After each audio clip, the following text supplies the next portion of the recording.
Que todo lo que digamos en esta mañana sea para la honra y gloria de Cristo Jesús.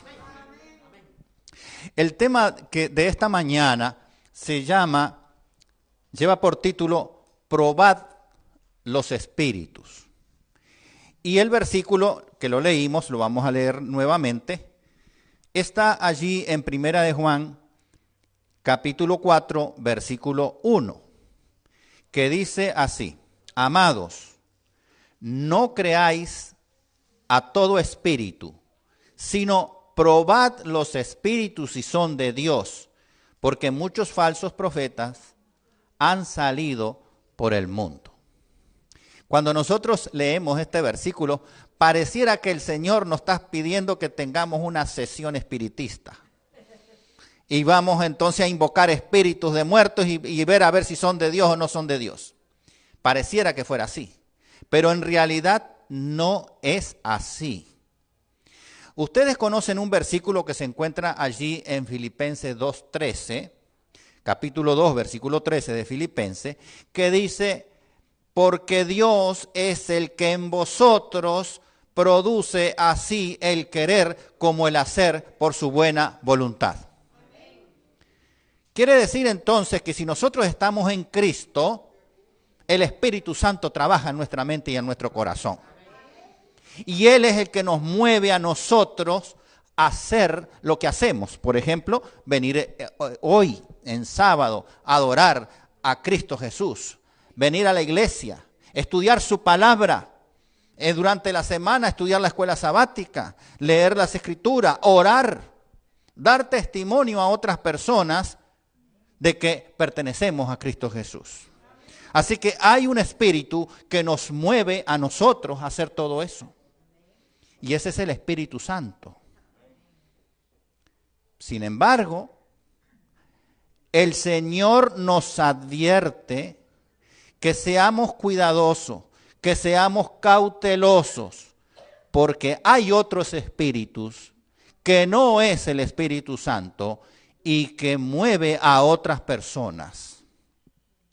Y esas otras personas vienen con ciertos mensajes, incluso dicen que vienen de parte de Dios, y no es así. Entonces nosotros como cristianos tenemos la tarea de probar los espíritus si vienen de parte de Dios. Y esto es algo que nosotros estamos viviendo ahora más intensamente en el tiempo del fin. Esto lo estamos viendo en estos momentos, lo estamos viviendo. Sin embargo, lo que más suena en todo el mundo, ¿qué es? Que nos hace llevar la máscara. ¿Qué es? El coronavirus, ¿verdad? Todo el mundo concentrado en el coronavirus. Usted prende la televisión o la radio y va a escuchar las noticias y lo primero que le van a hablar es del coronavirus y de cuánto hay infectados, cuántos fallecieron y que por aquí tanto esto, por el otro lado tanto otro, etcétera. Y ustedes saben que eso es cumplimiento profético, cumplimiento de la palabra de Dios. Y eso lo encontramos, por ejemplo, en Mateo 24, capítulo 24, versículo 7. Si ustedes van un momentico allí a Mateo 24, capítulo 7, ustedes van a ver que entre varias cosas que están sucediendo en el último tiempo, allí habla de pestilencia. 24, versículo 7. Dice así: porque se levantarán nación contra nación, reino contra reino, habrá pestes, aquí ya tenemos una peste que viene siendo el coronavirus, y a hambre. Y eso está sucediendo, hay más hambre ahora, que ya la gente no está trabajando, no está produciendo, se tiene que quedar en casa. Yo escucho a veces las noticias de China, y en China son tan estrictos que no dejan salir a la gente para nada, ni siquiera al mercado. Y la gente se está muriendo de hambre. Pero no solamente en China, en todos los países, en los países nuestros, en Latinoamérica. Y lo dice aquí, Mateo 24, 7. Pestes, hambre y terremotos en diversos lugares. ¿O no han escuchado ustedes de terremotos? ¿Ah? ¿No han escuchado? Bueno, Chile, pero hace unos poquitos, un par de semanas, hubo un terremoto en Argentina. Y eso fue algo extraño porque no es tan común. Y sin embargo, abrió una grieta de 4 kilómetros en una ruta con 3 metros de profundidad. Y más o menos de medio metro a 1 metro de ancho la grieta. Aparte de las casas, las viviendas que mucha gente perdieron y todo ese tipo de cosas. Se están cumpliendo las escrituras y se están cumpliendo lo que Mateo dice. Pero yo hoy no vengo a hablar del versículo 7 de Mateo. Porque allí hay una sola advertencia. Una sola vez, dice el Señor, habrá pestes, habrá hambre. Pero hay algo que enfatiza mucho el Señor en el capítulo 24 de Mateo y lo enfatiza 4 veces. Lo dice 4 veces. Si el Señor está repitiendo algo, si está enfatizando algo, es porque ese algo es muy importante. Y entonces los invito a que ustedes vayan al capítulo 24 de Mateo y entonces vamos a leer qué es lo que el Señor enfatiza 4 veces en ese mismo capítulo, sin hablar que eso está en otras partes de la Biblia. En otras partes de la Biblia está eso, lo que enfatiza el Señor. Y está aquí. Vamos a empezar con el versículo 4, que dice lo siguiente. Respondiendo Jesús les dijo, mirad que nadie os engañe. Vamos al versículo 5. Porque vendrán muchos en mi nombre diciendo, yo soy el Cristo. ¿Y qué va a pasar? A muchos se engañarán. Luego el versículo 11 de Mateo 24, que dice así. Y muchos falsos profetas se levantarán. ¿Y qué va a hacer los falsos profetas? Y engañarán a muchos, dice allí. Ya van 3. Pero el 24, Mateo 24, versículo 24, dice lo siguiente. Porque se levantarán falsos cristos y falsos profetas y harán grandes señales y prodigios. De tal manera que engañarán, si fuera posible, ¿a quiénes? A los escogidos. Así que el engaño es una señal del tiempo del fin. Y ustedes ven que el engaño se utiliza en todos los ambientes, en todos los órdenes de la vida. En una pareja se engañan. No siempre, pero los que no están en Cristo se engañan. En los negocios se engañan, se hacen fraudes y se engañan. En la política, dígame. ¿Se engañará en la política? Claro que sí, se engaña. O sea, todos los órdenes de la vida se engañan, se miente, se dan falsos testimonios. Pero el énfasis que el Señor hace aquí con el engaño es a nivel religioso, es a nivel bíblico. Cuidado con los engaños de muchos falsos profetas, muchos falsos predicadores, muchos falsos escritos de libros que alguien escribió, autores que escribieron libros y que escriben allí toda una teoría bien desarrollada, parece muy lógica, muy atrayente, muy persuasiva, pero es falsa. Y nosotros como cristianos tenemos que saber distinguir, no el espíritu como una sesión espiritista para ver si, no, de parte de quién viene esa persona que nos está dando un mensaje. ¿Viene de parte de Dios o de parte de las tinieblas? Ese libro que yo estoy leyendo está exaltando y glorificando el nombre de Dios o lo está poniendo ahí entre dudas. Entonces, eso es muy importante. Cuando el año pasado estaba hoy se conoce más del virus, del coronavirus, pero el año pasado no se conocía tanto.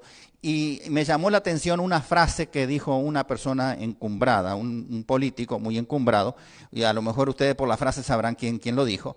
Y él dijo, estamos en guerra contra un enemigo microscópico. Y estaba diciendo una gran verdad.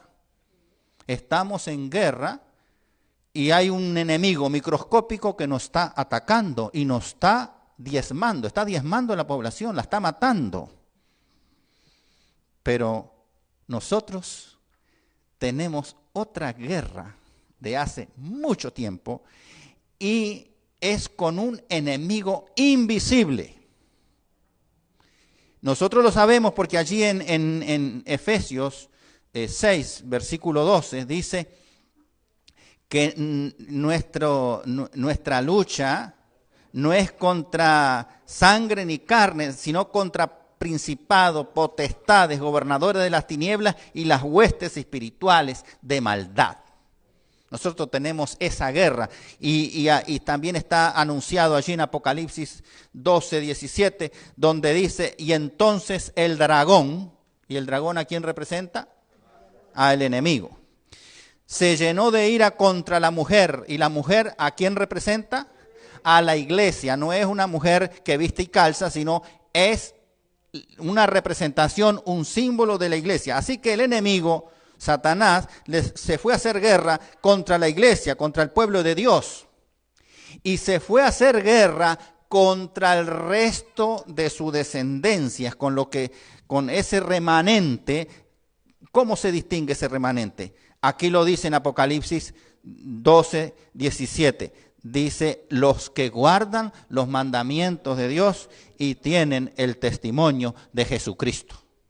Así que nosotros como cristianos estamos en guerra con un enemigo invisible que nosotros no podemos ver, porque no es contra sangre ni carne. Y ese enemigo a veces nos induce ideas, pensamientos que aparentemente son lógicos, son atractivos para algunas personas, pero que contradicen la palabra de Dios. Por eso el Señor nos insta, como leímos recién en 1 de Juan 4:1, amados, no creáis a todo espíritu, sino probad a los espíritus si son de Dios, porque muchos falsos profetas han salido por el mundo. Hay un versículo más que está allí en 1 de Timoteo 4:1 que dice, pero el Espíritu dice claramente que en los postreros tiempos, ¿cuáles son los postreros tiempos? Ahora, lo que nosotros estamos viviendo, estos son los postreros tiempos. Dice, en los postreros tiempos, algunos, no dice todos, algunos apostatarán de la fe escuchando a espíritus engañadores y a doctrinas de demonios. Porque el enemigo se vale de mezclar verdad con mentira. Comienza con una verdad, pero después la va mezclando con la mentira y la persona que no está bien apercibida, que no está bien asentada en la palabra de Dios, entonces cae en la trampa del enemigo. Nosotros no podemos considerar superficialmente, livianamente la palabra de Dios. Nosotros como fieles cristianos tenemos la tarea de por vida de probar los espíritus. Si alguien hace señales, tenemos que también ver si esas señales vienen de Dios o no.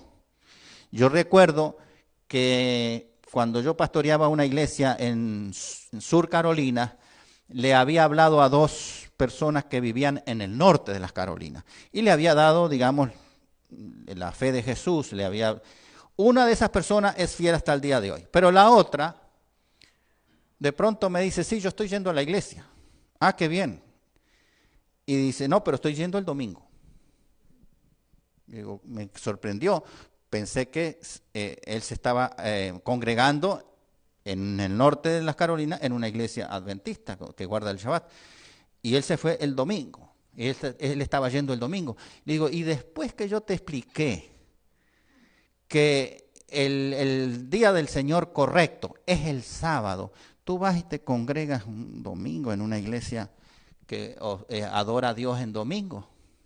Y la respuesta de él me llamó la atención. Sí, dice, pero tú no ves los milagros y las señales que se hacen en esa iglesia. Así que él fue atraído por esas señales, por esos milagros. Sin embargo, en Mateo 7, capítulo del 21 al 23, dice claramente el Señor: en aquellos días muchos me dirán, Señor, Señor, hemos profetizado en tu nombre, hemos echado demonios en tu nombre, hemos hecho grandes milagros y señales en tu nombre. ¿Y qué le dice el Señor? ¿Cuál es la respuesta del Señor? No te conozco, no te conozco, apartado de mí. Y después, ¿qué más le dice? Hacedores de maldad. ¿Por qué? Porque está mezclando verdad con mentira. Eso lo hace el enemigo. Pero gracias a Dios que en Dios tenemos la verdad absoluta. Todo lo que viene de Dios es verdad. Pero ahora tenemos un problema, tenemos un dilema. ¿Cómo nosotros podemos distinguir si viene una persona a hablarnos, si viene un profeta a hablarnos? Si estamos leyendo un libro, ¿cómo podemos distinguir que viene de parte de Dios? Es un dilema para nosotros, es un trabajo. Pues la palabra de Dios nos va a ayudar en esa parte. Y vamos a ver varios puntos que nos va a dar a nosotros una idea de cómo nosotros podemos distinguir la verdad de la mentira. Cuando la persona está hablando verdades y de pronto te dice una mentira, todo el resto es mentira, porque está mezclando. Tiene que ser verdad desde principio a fin para saber que viene de parte de Dios. Uno de los detalles que nosotros tenemos que tener en cuenta es que todo evento que profetice el profeta debe cumplirse. Eso es algo así bien claro, no hay que meditarlo mucho. Si el profeta dice lo que sea, eso que está diciendo se tiene que cumplir, porque si no se cumple, no es verdad. Y ahí vamos a reforzarlo con un par de versículos. Por ejemplo, Deuteronomio 18:22 dice, si el profeta hablare en nombre del Señor y no se cumpliera lo que dijo, ni aconteciere, es palabra de que Dios no ha hablado. Con presunción ha hablado el tal profeta. Y ustedes ven eso en televisión, como a alguien que habla con los astros y les dice a mucha gente, hoy te va a pasar esto, y si tú sigues esto va a pasar esto otro. Y allí están los horóscopos y los mediums y todo ese tipo de gente anunciando cosas y que después no se cumplen. A veces se cumplen también, porque el enemigo se las ingenia para que se cumple, pero algunas, no todas. En cambio acá, cuando el profeta viene de parte de Dios, siempre que anuncie algo, se va a cumplir. Por ejemplo, en Jeremías 28:9 dice, el profeta que profetiza de paz, cuando se cumpla la palabra del profeta, será conocido como el profeta que el Señor envió. Otro detalle a tener en cuenta, el mensaje que profetice el profeta debe exaltar a Dios, Padre, Hijo y Espíritu Santo. Lo tiene que poner en alto, exaltarlo a Él. No, yo estoy predicando ahora, pero no estoy predicando lo que a mí se me ocurre. Estoy predicando palabra de Dios. Entonces, todo el que viene a decirte algo, o si estás leyendo un libro, tiene que exaltar a Dios triuno, Padre, Hijo y Espíritu Santo. Fíjese, por ejemplo, la delicadeza del Espíritu Santo. Cuando Cristo dijo que Él tenía que irse y iba a dejar al Espíritu Santo como otro consolador para guiar a su pueblo, en Juan 16, versículos 13 y 14, el Señor nos dice a través del Evangelio de San Juan lo siguiente: pero cuando venga el Espíritu de verdad, fíjese que le llama Espíritu de verdad, porque la verdad está solamente en Dios. Él os guiará a toda verdad. Y aquí está la delicadeza del Espíritu Santo. Porque no hablará por su propia cuenta, sino que hablará todo lo que oyere y os hará saber las cosas que habrán de venir. Él me glorificará, porque tomará de lo mío y os lo hará saber. El Espíritu Santo no habla así por su propia cuenta, habla lo que oye al Padre y al Hijo, porque el Padre y el Hijo fueron los que enviaron al Espíritu Santo. Y el Espíritu Santo glorifica a Dios, al Padre y al Hijo. Cuanto más nosotros como humanos tenemos a la hora de hablar o de dar testimonio, glorificar el nombre de Dios. Otro detalle interesante a tener en cuenta: no dará ninguna interpretación personal respecto al mensaje que Dios le ha dado. Si usted está leyendo un versículo y usted dice, bueno, yo pienso que esto, lo que está diciendo a Dios aquí es tal y cual cosa. No, esa no es la manera correcta. Usted tiene que investigar en la palabra de Dios y que la palabra de Dios le diga qué significa aquello. Por mencionar algo que recién hablamos, la palabra mujer en la Biblia. A veces se refiere a una mujer, sí, a una dama. Pero cuando es en sentido simbólico, como leímos recién, que el enemigo fue a hacerle guerra a la mujer, nosotros no podemos empezar a interpretar y decir, no, esta mujer debe ser fulana o debe ser esta otra. No. Hay que leer el contexto, hay que estudiar qué significa esa palabra mujer para después nosotros ver que la palabra de Dios nos está diciendo que esa mujer está representando al pueblo de Dios, que está representando a la iglesia. Pero es la Biblia que lo dice, no soy yo el que está interpretando eso. ¿Ve? Entonces, aquí claramente dice que no puede el profeta interpretar las cosas a nivel personal, el mensaje que Dios le ha dado. Y de hecho allí, segunda de Pedro, capítulo 1, versículo 20 y 21 lo dice claramente. Ninguna profecía de las Escrituras es de interpretación privada, porque nunca la profecía fue traída por voluntad humana, sino que los santos hombres de Dios hablaron siendo inspirados por Dios. Yo no sé si ustedes lo han escuchado, pero yo he escuchado muchas veces, pero es que la Biblia fue escrita por hombres. Aquí dice claramente que estos hombres son santos hombres de Dios, santos. Ahora, para mucha gente un santo es una estatua de madera o de yeso en un templo. Eso es un santo para muchas personas. O alguien que se murió y lo beatificaron y ese es santo. No, eso no es, a nivel bíblico, eso no es un santo. A nivel bíblico, un santo es cuando tú te apartas de todas las cosas malas que hay en este mundo y te consagras a Dios. Entonces tú eres santo. No eres perfecto. Estás siguiendo un camino de santificación. Eso es verdad. Y cada vez tú vas a perfeccionarte más, a santificarte más. Siempre y cuando te mantengas en el proceso de santificación que Dios te muestra a través de su palabra. Entonces,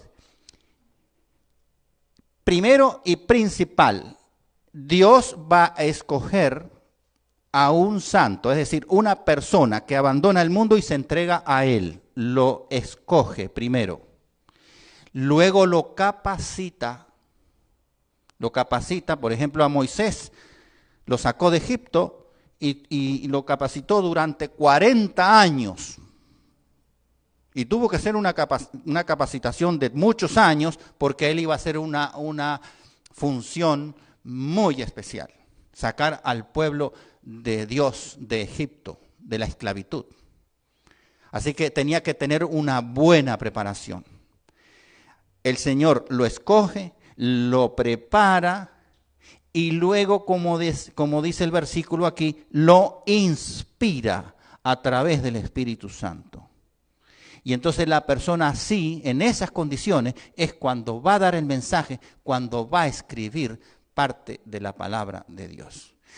Cuando la gente te diga que la Biblia está escrita por hombre, pero eso no es cualquier hombre que se le ocurrió, que pasó por allí por la calle y se le agarró y dijo, voy a escribir una porción de la Biblia. No. Tiene que ser escogido de Dios, capacitado por Dios e inspirado por el Espíritu Santo. Eso es muy diferente. Otro detalle que nosotros tenemos que tener en cuenta para saber si el mensaje viene de Dios o no, es que el mensaje del mensajero tiene que denunciar el pecado por su nombre y sin taparlo y sin justificarlo. Cuando usted escucha una predicación y que dice, bueno, esto no es tan, como decía el hermano hoy en la escuela sabática. Sí, es que la Biblia no habla contra las personas que le gustan el mismo sexo. No habla. El que no quiere ver, no lo va a ver. Pero la palabra de Dios es clara. Cuando Dios hizo a Adán, luego hizo a Eva. Y lo dice allí un versículo en Génesis, porque el hombre dejará a su padre y a su madre y se unirá a su mujer. No a sus mujeres tampoco, a su mujer. No dice tampoco que se va a unir a lo mejor con otro hombre o que una mujer se va a unir a otra mujer. No lo dice. Dios es claro. Entonces el pecado hay que anunciarlo, que lo tiene que denunciar la palabra de Dios. El mensajero tiene que decir eso es pecado. Eso transgrede la ley de Dios. La palabra de Dios condena eso. Es abominación delante de Dios. Eso y cualquier otra cosa.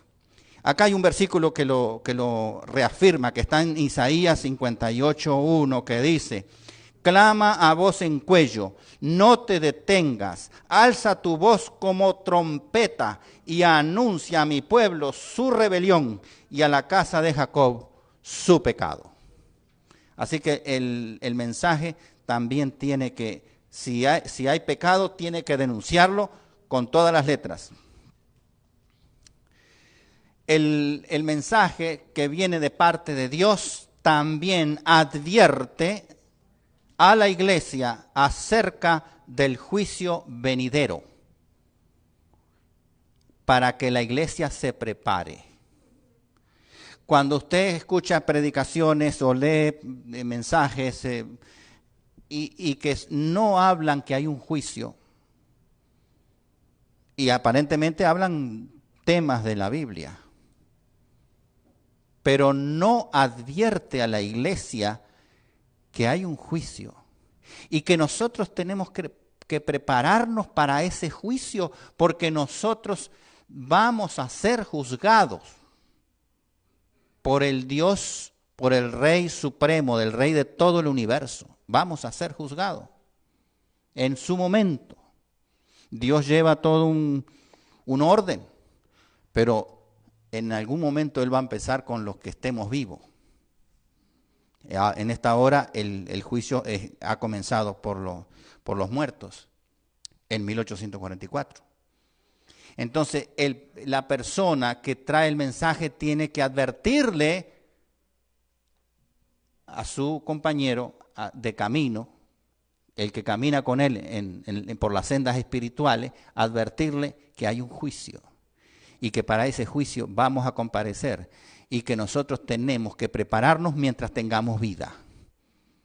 Para que cuando estemos allí ante la presencia del Padre, de nuestro abogado defensor y de todos los millones y millones de ángeles que asisten al Padre y asisten al Hijo y que están de testigo, podamos salir más que victoriosos en el nombre de Cristo Jesús.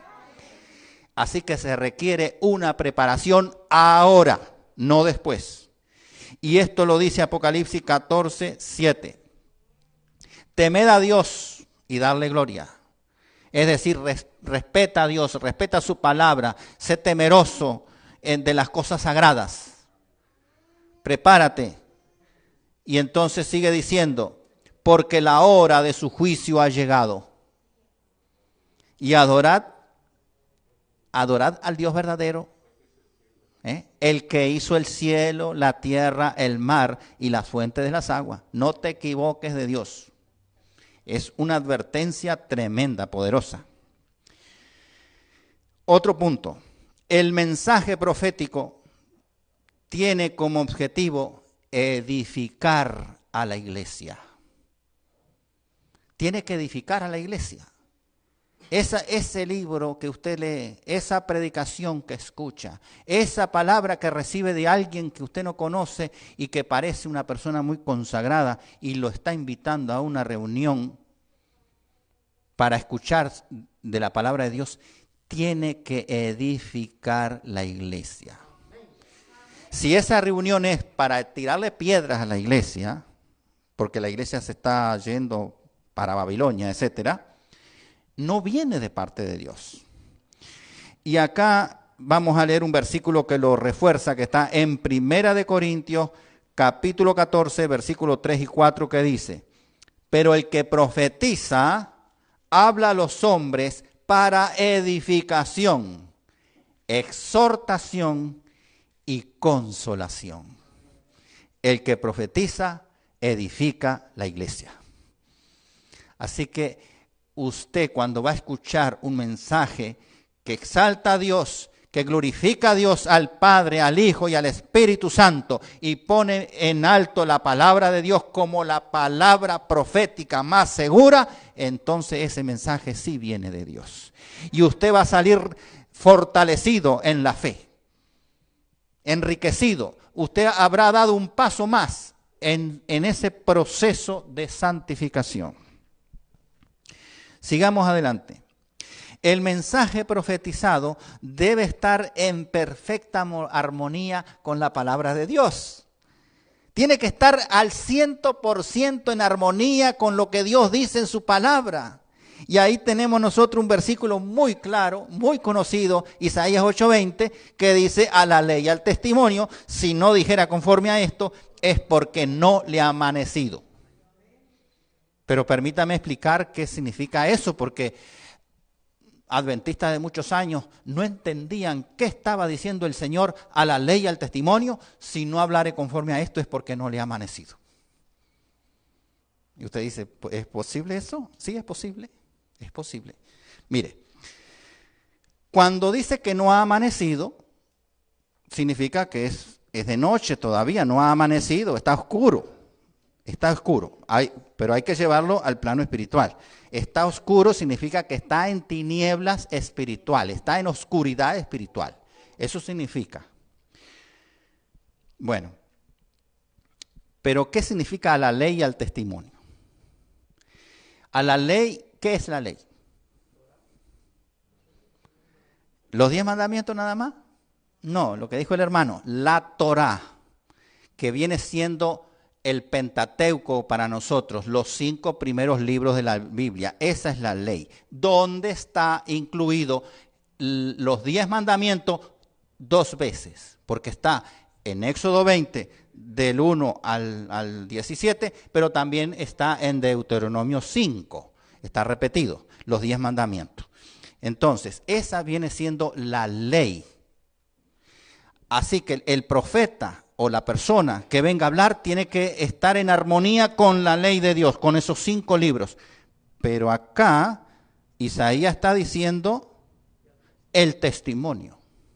¿Y qué era el testimonio para Isaías? Porque fue Isaías el que escribió esto, como 700 años antes de Cristo. ¿Qué era el testimonio? Bueno, todos los escritos de los profetas antiguos que habían escrito hasta Isaías.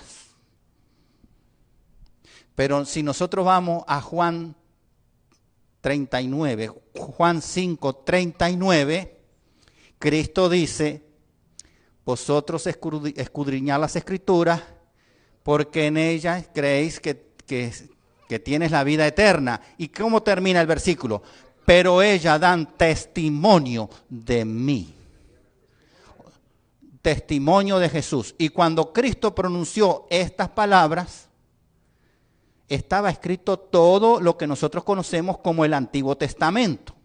No estaba escrito el Nuevo Testamento.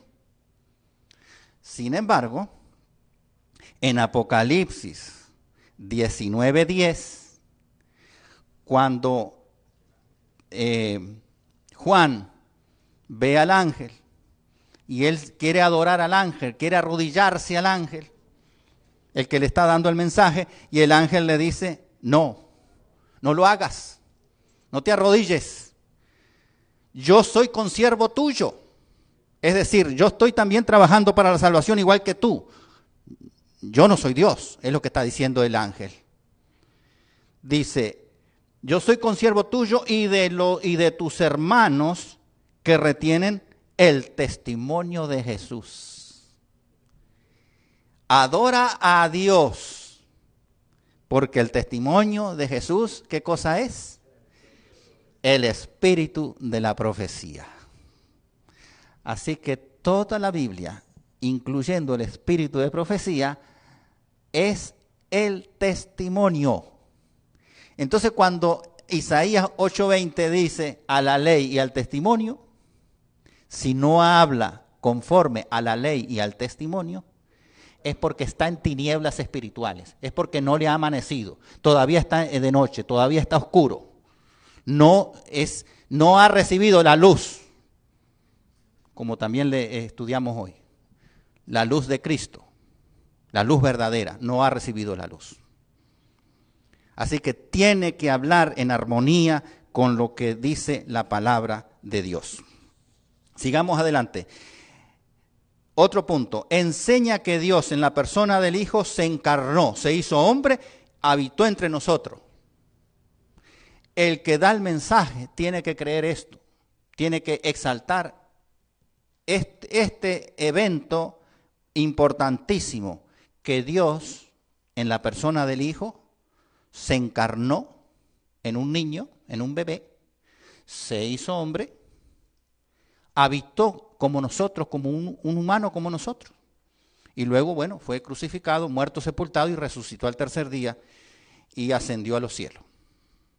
Y de allí va a venir en gloria y en majestad para llevar a su pueblo a morar con él por toda la eternidad. Cuando el mensajero resalta eso, entonces el mensaje viene de Dios. Y vamos a leer un versículo. Primera de Juan, capítulo 4, versículo 2. Que dice así, miren lo que dice claramente. En esto conoced el Espíritu de Dios. Todo espíritu que confiese que Jesucristo ha venido en carne es de Dios. Que se ha encarnado es de Dios. Pero en caso contrario, que no confiese que Cristo vino, que se encarnó, entonces no viene de Dios.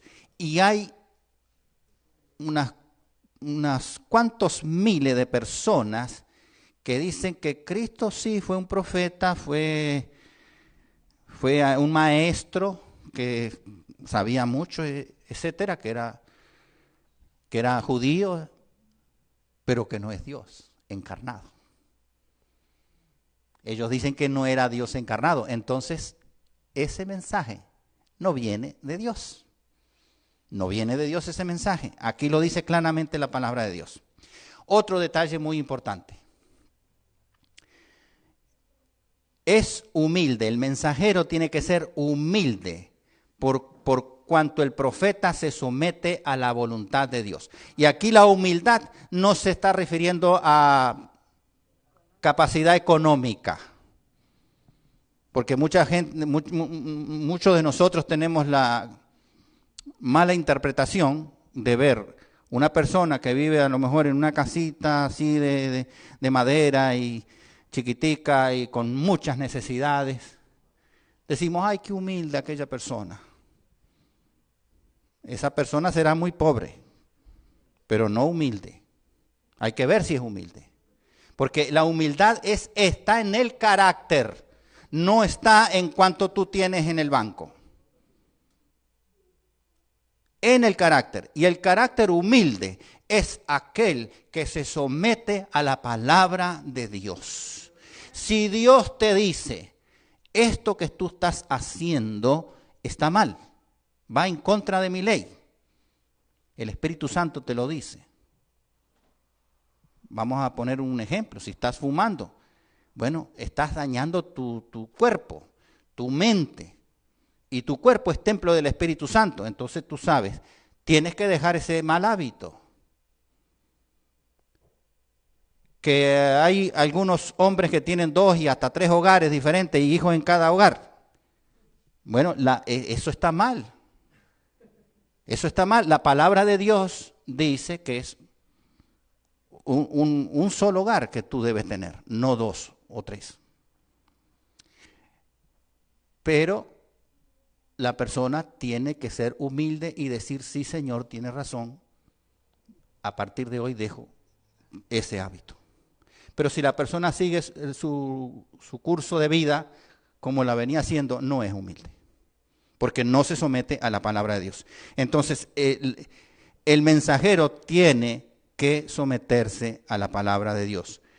Aquí lo dice Mateo 7, 15 y 16, que dice lo siguiente: guardaos de los falsos profetas que vienen a vosotros como vestido de oveja, pero por dentro son lobos rapaces. Por sus frutos, los frutos del Espíritu Santo, lo conoceréis. Por sus frutos lo conoceréis. A ver qué es lo que hace esta persona.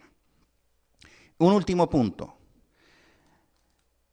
Obedecen a Dios y a su palabra, no la contradicen, ni tampoco contradicen a los verdaderos profetas anteriores. El mensaje que trae el mensajero no puede contradecir lo que dice Dios, no puede contradecir la palabra de Dios y no puede contradecir lo que otros profetas dijeron. Si ustedes leen la Biblia, 66 libros, autores diferentes, escrita en un periodo de 1500 años, y las personas vivieron diferentes épocas, diferentes situaciones, y sin embargo hay una armonía perfecta. ¿Por qué?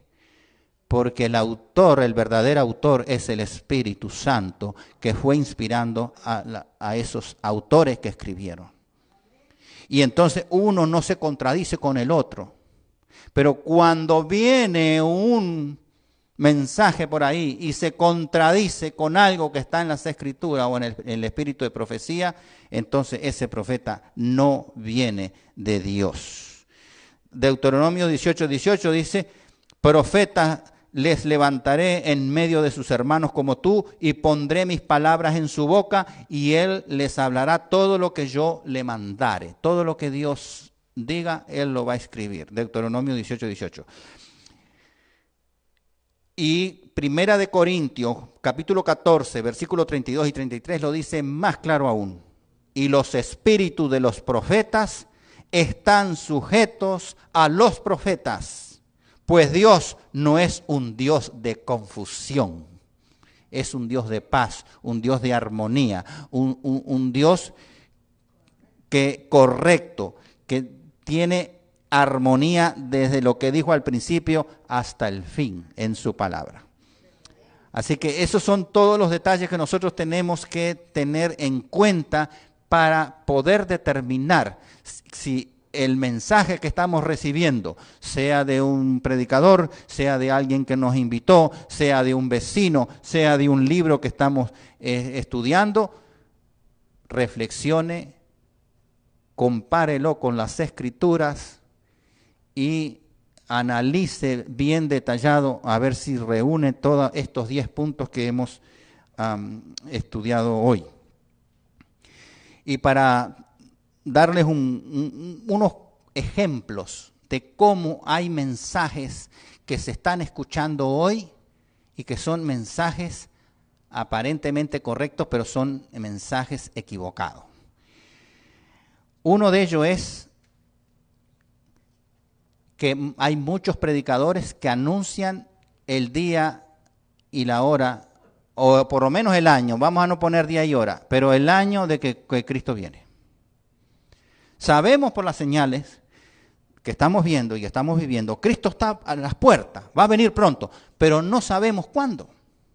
Sin embargo, hay predicadores que en el pasado dijeron 2012, otros 2017. Yo escuché hace como 2 o 3 años atrás, había una hermana que fue adventista y me llamó, vamos a esta reunión, mira este señor que está dando unas reuniones interesantísima, tremenda. Y él anuncia que Cristo viene en el 2022, o sea, el año que viene. Hay otro que anuncia que viene en el 2027, otro que dice que viene en el 2028, otro dice que viene en el 2031. Hay un español que está predicando y tiene un éxito tremendo, ya viaja por distintos países predicando que viene en el 2031. Hay otro que dice por allá por el 2035, etc. Bueno, el punto es el siguiente. A ellos se les ha dicho, pero es que hay un versículo ahí en Mateo 24:36 que dice claramente, pero el día y la hora nadie sabe, ni aun los ángeles de los cielos, sino solamente el Padre. ¿Cómo tú puedes decir que viene? Dice, sí, ahí dice el día y la hora, pero el año sí se puede saber.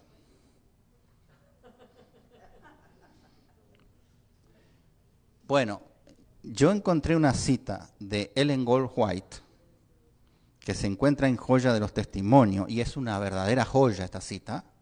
Tomo 1, y el capítulo está extraída del capítulo donde dice preparación para la venida de Cristo. Escuche con atención lo que dice esta cita. Muchos de los que tomaron el nombre de adventistas han incurrido en el error de fijar fecha para la venida de Cristo. Lo han hecho repetidas veces, pero el resultado ha sido cada vez un fracaso. Y acá viene lo que es poderoso.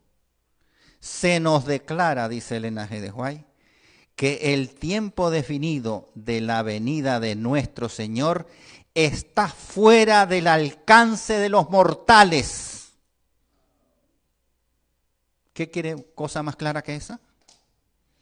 La venida de Cristo está fuera del alcance de los mortales. Cristo nos dijo, bueno, aprended de la higuera, si empieza a echar brotos y hojas, ya viene la primavera, más o menos tú te estás haciendo una idea que Cristo viene pronto, pero no sabemos cuándo Él viene.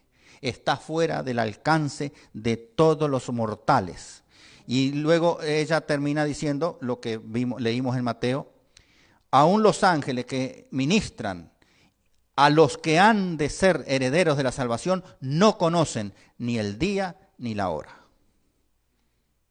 La venida de Cristo está fuera del alcance de los mortales, punto. Ahí se terminó. Ya no hay que, cuando alguien viene y te dice, no, porque mira los cálculos aquí, los cálculos allá, que si la caída del pecado, que 6.000 años de pecado, y que 4.000 años de pecado cuando Cristo vino, y que si le sumamos aquí, le sumamos allá, y da 2031, o 2028, o 2027.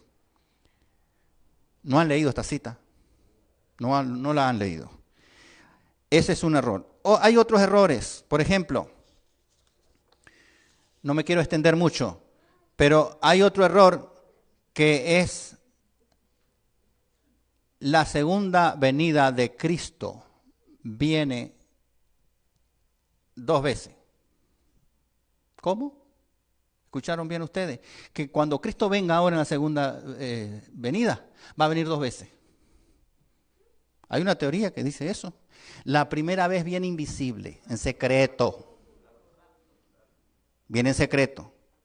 Y en esa teoría hay dos movimientos, uno dentro de la Iglesia Adventista del Séptimo Día, aunque a ustedes les parezca mentira, que cree que Cristo viene en secreto y que va a instalar su trono de gloria en Jerusalén terrenal aquí, mientras el tiempo de gracia todavía no se ha acabado. Y ese movimiento nació en 1930 y está infiltrado en la Iglesia Adventista hasta el día de hoy y tiene miles de seguidores. Pero también está lo que se llama el rapto secreto, es la otra teoría. Viene en secreto, rapta a la iglesia se va al cielo 7 años y los demás se quedan experimentando la gran tribulación. Y la iglesia tranquilita ya en el cielo, así tranquila, porque la gran tribulación está pasando aquí en la tierra y no le está pasando a ellos. Es una teoría realmente del enemigo, porque eso hace que la persona no se prepare para la gran tribulación. La gran tribulación la vamos a pasar todos, estemos o no estemos en la iglesia. La gran tribulación viene. Si tú quieres estar en el reino de los cielos, también vas a pasar la gran tribulación. Pero hay una diferencia, porque Cristo estará contigo. Y entonces en Cristo tú vas a salir más que vencedores. ¿Ve? Él te va a cuidar. Vas a pasar necesidades, sí como no, calor, hambre y todo, sed. Lo dice ahí Apocalipsis 7. Y la enfermedad que también estamos pasando en estos momentos. Pero el Señor promete que va a cuidar a su pueblo, te va a cuidar a ti. Y si tú permaneces fiel hasta el fin, Él te va a poner el sello de salvación eterna. Y cuando Él venga en majestad y gloria, vas a ir a morar con Él por toda la eternidad. Así que el llamado para nosotros hoy es que tenemos que escudriñar más las Escrituras. Tenemos que ir más a la palabra de Dios, ser más cuidadosos. Nosotros tenemos, como dice 2 de Pedro, capítulo 1, versículo 19, la palabra profética más segura en la cual hacéis bien en estar atentos. Nosotros hacemos bien si estamos muy atentos en la palabra de Dios para prepararnos, porque la única manera de salir de este mundo, que el enemigo está haciendo un trabajo tremendo en este momento porque le queda poco tiempo, la única salida es Cristo Jesús. Y para conocer de Cristo Jesús tenemos que ir a su palabra y tenemos que estar apercibidos. Como dice también 1 de Pedro, capítulo 4, versículo 7, mas el fin de todas las cosas se acerca. Sed pues sobrio y velad en oración. Velad estudiando su palabra. Velad dando testimonio que tú eres hijo del Altísimo, pero eres un hijo de verdad, que ama la palabra de verdad, que practica la palabra de verdad, y que todo lo que tú hagas, pienses, digas, sea para la honra y gloria de Cristo Jesús. Que la bendición del Padre, del Hijo y del Espíritu Santo permanezca en cada uno de nosotros.